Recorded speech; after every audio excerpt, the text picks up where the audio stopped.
Over the past several years, and with accelerating frequency in the past 6 months, oil-producing nations like Russia and Saudi Arabia have signaled their intent to break with the so-called petrodollar system. The petrodollar system, which emerged starting in roughly 1973, is the nearly uniform use of U.S. dollars to denominate, and often settle, worldwide oil trades.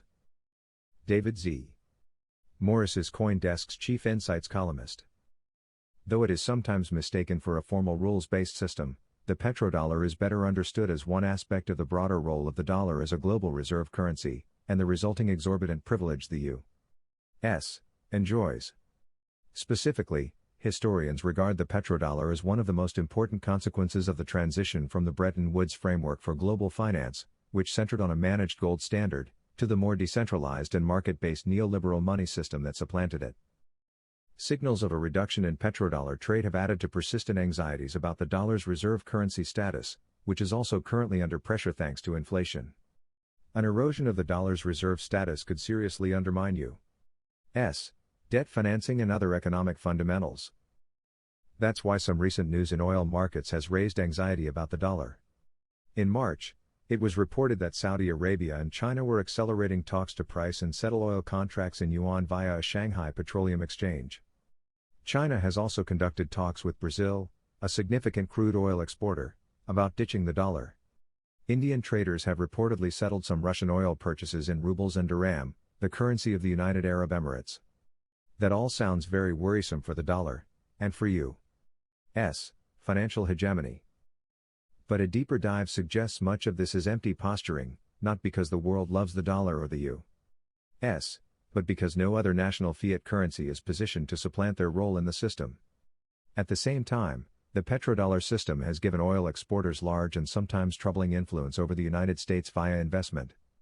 Viewed on a long enough horizon, the deadlock highlights potential demand for a truly neutral, global currency not subject to politicized manipulation by a single issuer. In short, the tensions at the heart of the petrodollar system point towards a solution that looks something like Bitcoin. Power politics? Or just economics? Because the petrodollar system emerged very soon after the Nixon administration ended the Bretton Woods regime of gold-backed U.S. dollars, the two are sometimes viewed as analogs.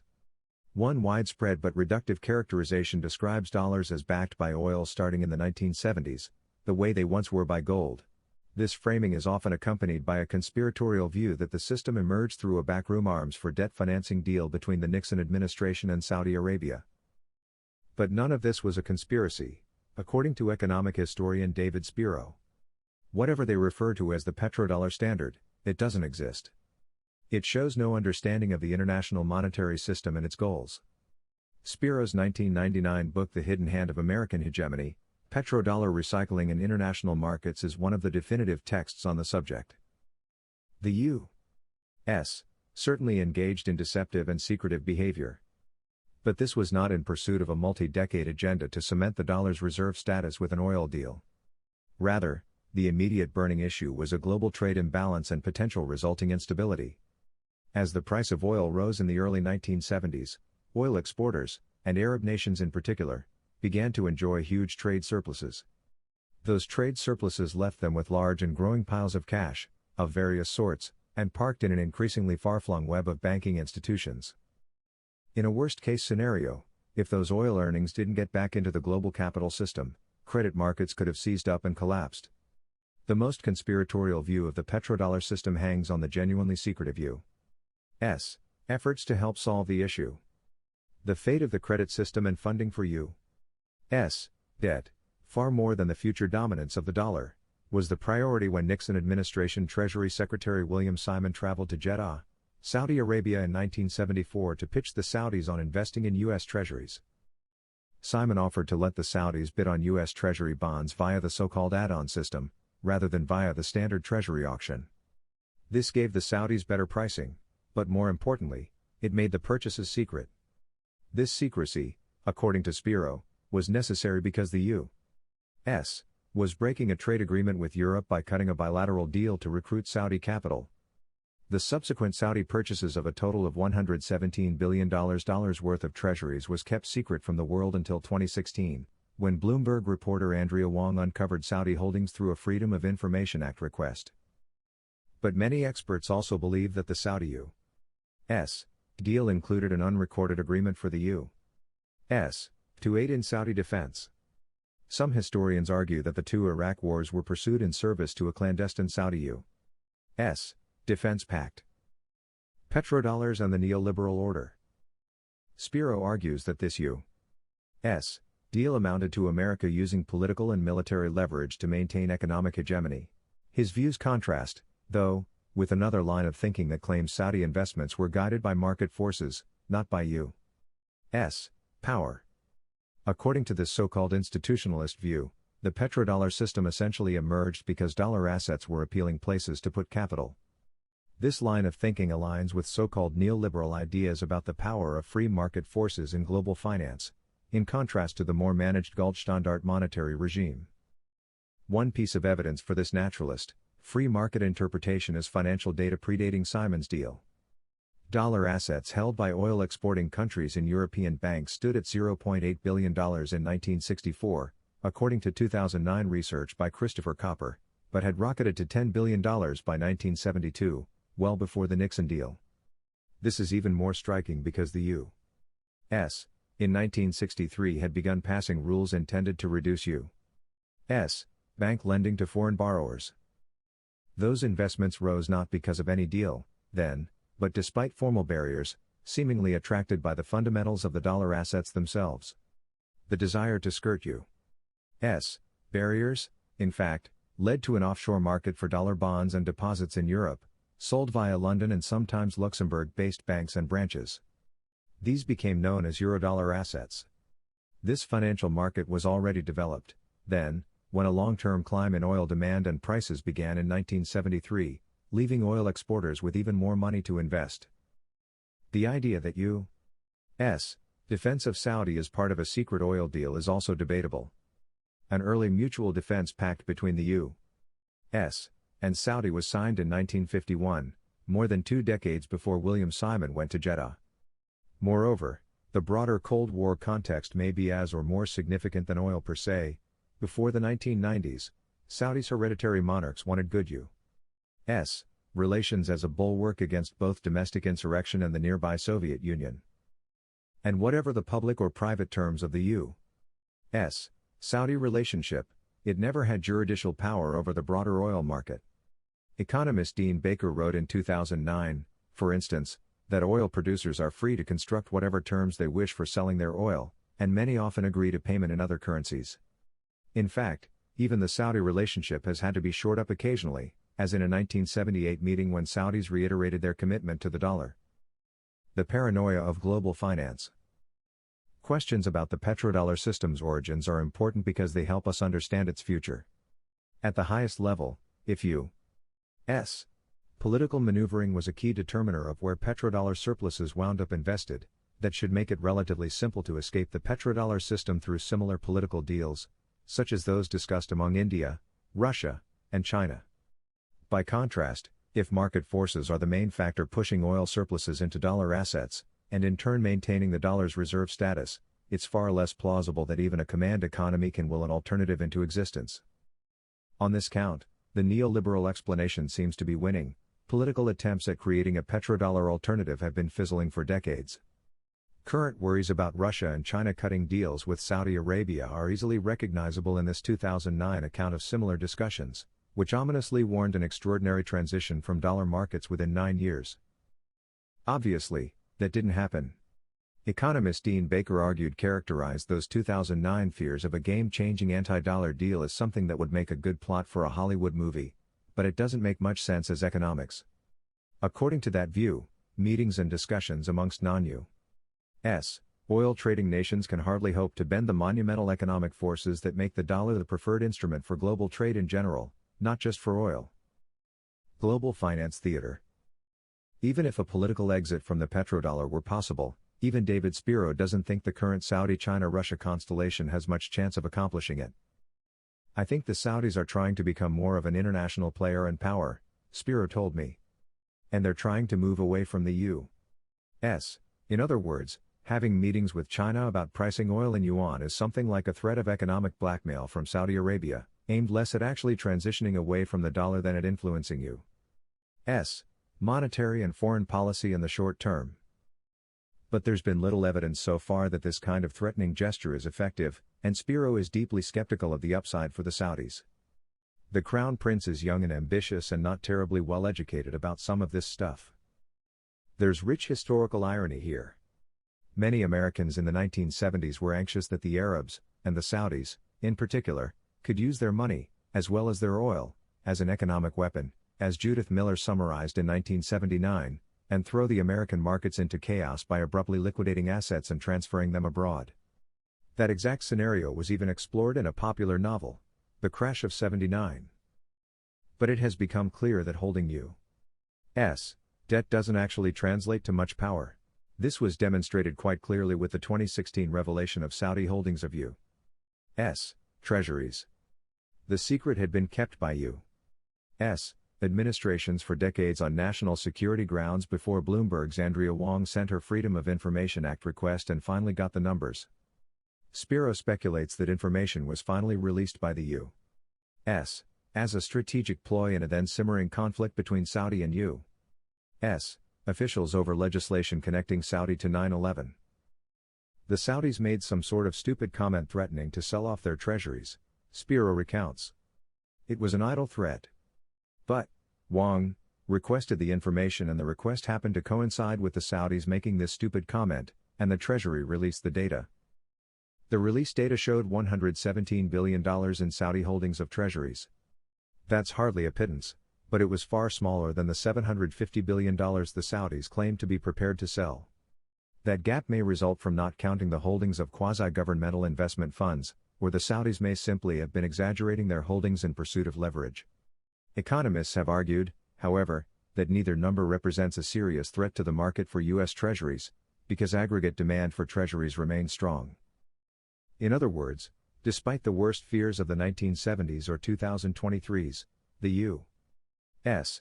debt held by Saudi Arabia doesn't seem to actually offer them terribly much in the way of leverage. Petrodollars forever, why the system can't change. To crudely synthesize the historical debate over petrodollars, it doesn't seem a stretch to accept that both U.S. power politics and liberalized economic forces contributed to the emergence of the petrodollar system. But in the present day, it seems the economic reality of the dollar trumps any politicking. As so often seems the case in a supposedly free market system, there simply is no alternative. China's yuan and Russia's ruble offer none of the liquidity and convertibility of the dollar, and add risk to boot. China's yuan does not trade freely, making it unusable as a reserve currency. China's rulers have also recently demonstrated their willingness to compromise property rights and reshape laws on the fly. Russia's economy, already a dog before the Ukraine invasion, is flailing under international wartime sanctions, making its currency utterly laughable as a dollar replacement. In short, threats of a shift away from the dollar have strategic political benefits for the likes of Saudi Arabia, but that doesn't mean they'll be stockpiling rubles and Russian equity anytime remotely soon. Officials in the Middle East agree with that analysis, if quietly, according to Bloomberg columnist Javier Blas. On the question of converting to a petro-yuan, to say nothing of a petro-ruble, Blas reports, Blas says oil exporters are skeptical, the greenback is freely convertible, the yuan isn't, the dollar is liquid, the yuan isn't. That's the polite version. The more candid answers sounded even more emphatic about the absurdity of turning to a managed currency produced by an opaque and unpredictable financial machine. In short, while many global actors resent the privilege it represents, the petrodollar isn't going anywhere, anytime soon. More generally, the dollar is unlikely to be supplanted by another fiat currency for global trade more generally. The current wave of posturing by Saudi, Russian, and Chinese officials is aimed at enhancing those nations' leverage and influence, but won't alter the deadlock of dollar finance. Money talks, petrodollars and venture capital. While Arab holdings of U.S. debt don't seem to intimidate the U.S. government, reinvested petrodollars do have seemingly serious sway over another powerful bloc, U.S. businesses on the hunt for capital. This is nothing new. Back in the 1970s, for instance, Atant took a $650 million loan from the Saudi Central Bank. That's over $2.8 billion in 2023 dollars. But for a time, the murder of Jamal Khashoggi made Saudi entanglements in particular a serious reputational risk. Khashoggi was a complicated figure rumored to have intelligence ties, but his most public role was as a journalist for the Washington Post. That made his gruesome dismemberment on the orders of Saudi Crown Prince Mohammed bin Salman particularly emblematic of the kingdom's much broader illiberalism, which also includes the oppression of women and labor practices sometimes indistinguishable from slavery. For years after Khashoggi's murder, U.S. firms stayed away from the Saudis' Future Finance Initiative, FFI, summit, also known as Davos in the desert. But rising U.S. interest rates over the past year seem to have made morals an unaffordable luxury for some, in particular, U.S. venture capital funds. Last year's Davos in the desert was viewed as a kind of return to polite society for the Saudis, attracting J.P. Morgan's Jamie Dimon, among other U.S. financiers dependent on Saudi money. At a recent smaller event backed by Saudi's sovereign wealth fund, A16Z co-founder Ben Horowitz offered his belly like a subservient dog, declaring Saudi a startup country, and that Saudi has a founder. You don't call him a founder, you call him His Royal Highness. This is pathetic stuff, but it's merely a small index of the much deeper perverse influence that recycled petrodollars have on U.S. investing. Petrodollar reinvestment has been a huge factor in the recent startup ecosystem, and arguably, not for the better. Mohammed bin Salman, pre-Khashoggi, contributed nearly half the capital to SoftBank's $100 billion Vision Fund. SoftBank founder Masayoshi Son has joked that his meeting with MBS amounted to raising $1 billion per minute. But as they say, easy come, easy go. The Vision Fund became emblematic of the dangers of too much money, with its winner-take-all approach to helping companies like Uber buy market share with subsidies instead of worrying about profits. The approach hasn't quite panned out, and the Vision Fund since its founding has underperformed the boring old S&P 500. Headline Vision Fund investments like WeWork, Uber, Opendoor and DoorDash have been yawning sinkholes for capital, and are now in zombie-like states of perpetual unprofitability. Saudi does get something in return, though, a veneer of legitimacy. In 2018, Masayoshi Son, former Uber CEO Travis Kalanick, and Y Combinator Sam Altman, now focused on OpenAI, were all named to the Global Advisory Board for NEOM, a proposed smart city to be built in the Saudi desert. NEOM is a pet project of Mohammed bin Salman, and reflects the same high-concept, low-IQ approach as the SoftBank investments. Sam Altman quickly resigned from the board, but Kalanick and Son seem to be ride or die for the Saudis, who reportedly invested $400 million in Kalanick's cloud kitchen startup. All this paints the picture of a startup ecosystem grown fat and lazy on the perpetual Arab petrodollar spigot. The job of VCs like Ben Horowitz is increasingly not to build companies that work, but to do a Scheherazade act for one prince or another, spinning never-ending stories about the future thrilling enough that the prince spares their lives, or at least their extremely lucrative jobs, for another day. And while the A16Z crew is the most transparently thirsty, they're far from alone.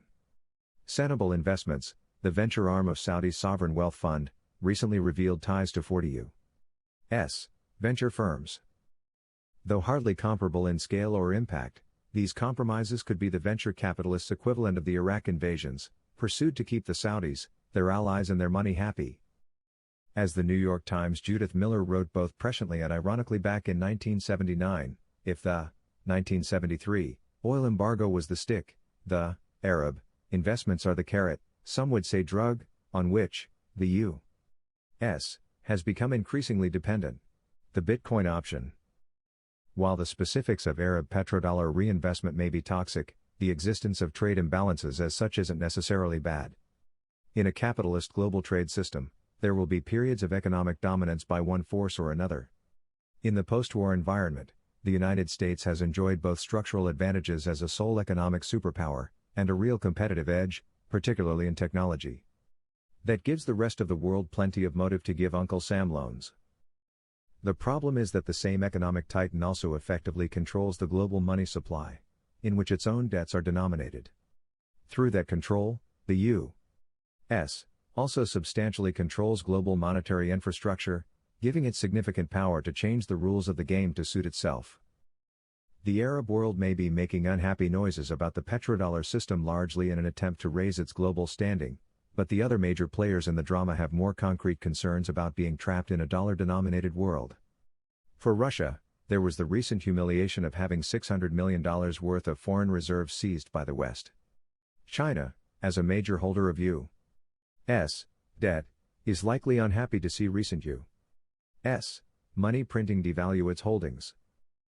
But even focused and coordinated efforts to exit the petrodollar system, and the broader dollar reserve system, have failed.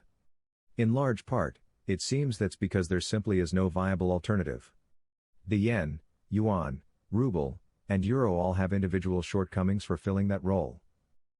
But more fundamentally, any single dominant currency would simply reproduce most of the same problems that dollar dominance has, such as risk of debasement. This finally brings us to the case for Bitcoin. Or perhaps more accurately, the case for a neutral, global money, of which Bitcoin is the best existing example. The non-U.S. nations trying to leave the petrodollar system seem to at least partly share this view. The 2009 discussions revolved around creating a new unit of trade consisting of a basket of various currencies, with the seeming goal of preventing dominance by any one national scrip. That plan didn't pan out, perhaps because the creation of such a synthetic instrument would itself be almost endlessly contentious. Bitcoin has the advantage of already existing, without formal ties to any national currency. Of course, since we're talking about deficits, adoption for global trade would involve denominating debt in Bitcoin terms instead of dollars, which might be a hard sell given persistent volatility. That's just one of what would certainly be endless technical and administrative hurdles and nuances in the transition away from dollar dominance. It doesn't seem likely to happen anytime soon, and by the time it comes to fruition, a different kind of neutral ledger and unit of account may well have supplanted Bitcoin itself. But if nothing else, those who feel they're under the heel of the petrodollar should look to Bitcoin as a model. It's not enough to simply move away from the dollar to another fiat currency, even if a viable option existed. We have the capability now to do something entirely different, to build a system that's more genuinely fair, precisely because no one controls it.